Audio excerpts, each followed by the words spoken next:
Training तो अच्छी है, जब मैंने लिया उसी टाइम मुझे कॉन्फिडेंस था, ट्रस्ट। और लेने के बाद, एक्सपीरियंस करने के बाद तो मतलब बोलते नहीं थक रही हूँ कि बहुत अच्छी ट्रेनिंग है। जो जो भी आएगा I can easily suggest them, recommend them कि ये जरूर लो। स्टार्टिंग से स्टार्ट करना है और सही डायरेक्शन में जाना है तो आर्ट की फील्ड में अभी इंडिया में ड्राइंग मास्टर्स करवाना। मैंने लेट कर दिया। कोई अगर मुझे पूछेगा, मैं बोली तुरंत स्टार्ट करो सीखना।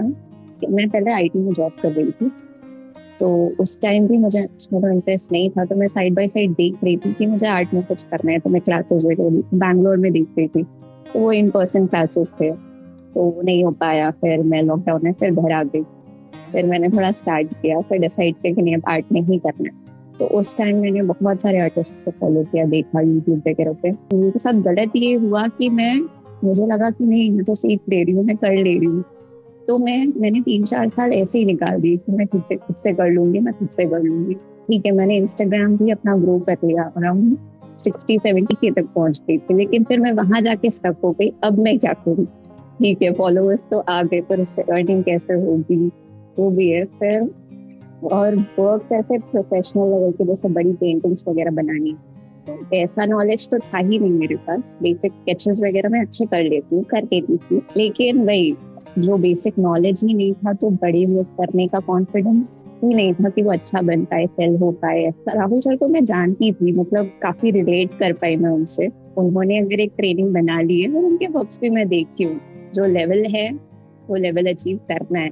तो वो था कि ये जो मैं ट्रेनिंग ले रही हूँ ये तो सही है, प्लस रिव्यूज भी मैंने सुने ही थे, देखे ही थे। तो इतना कॉन्फिडेंस पहले से था कि नहीं, ट्रेनिंग तो अच्छी है। जब मैंने लिया उसी टाइम मुझे कॉन्फिडेंस था, ट्रस्ट। और लेने के बाद, एक्सपीरियंस करने के बाद तो मतलब बोलते नहीं थक रही हूँ कि बहुत अच्छी ट्रेनिंग है। जो जो भी आएगा I can easily suggest them, recommend them कि ये जरूर लो। मैंने लेट कर दिया। कोई अगर मुझे पूछेगा, मैं बोली तुरंत स्टार्ट करो सीखना। मैंने 3-4 साल लेट किया, तो इसका थोड़ा सा है। ट्रेनिंग तो नो डाउट पूरा कॉन्फिडेंस था कि मैं सही चीज दे रही हूँ।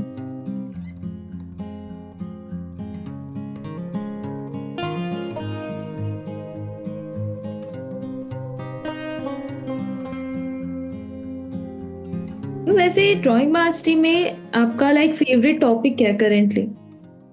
सो आई ट्रेनिंग तो सबने बोल ही दिया, बहुत इम्पोर्टेंट है। मतलब ड्राइंग में कर रही हूँ, इसका टर्म नहीं पता था। आई ट्रेनिंग मतलब देख के जज करना है, पर सही है, वही करना है, देख के गैस करना है। लेकिन उसको जो चेक करने का जो बात होती है, तो हम चेक नहीं कर पाते हैं।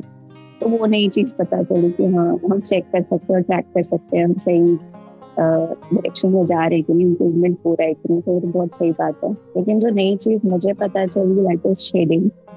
शेडिंग मुझे सिर्फ टर्म पता था कैसे करते हैं, ठीक है, पेंसिल को ऐसे में करते शेडिंग हो जाएगी।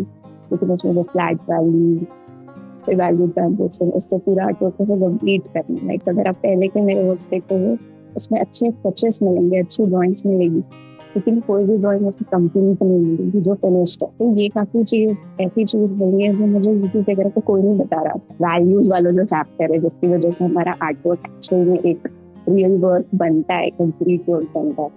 तो वो वैल्यूज मेरे लिए बहुत इंपॉर्टेंट था। मुझे सच में उसका नॉलेज नहीं था। हाँ भी, तो मैं उसे अप्लाई नहीं कर पा रही थी। बट अब फाइनली थोड़े मेरे वर्क्स फिनिश्ड हो रहे हैं।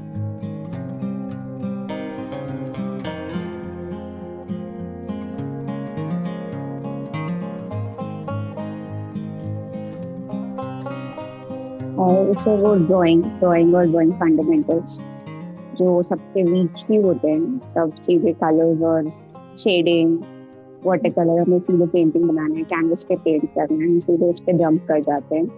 तो ड्राइंग पे जो मेन चीज है, जो अगर स्ट्रॉन्ग नहीं है तो कितना भी डिटेल से कलर्स कर दो, वो अच्छा नहीं दिखने वाला है। सो जो बेस फाउंडेशन है वो ड्राइंग है, जो ड्राइंग मास्टर सिखा रही है।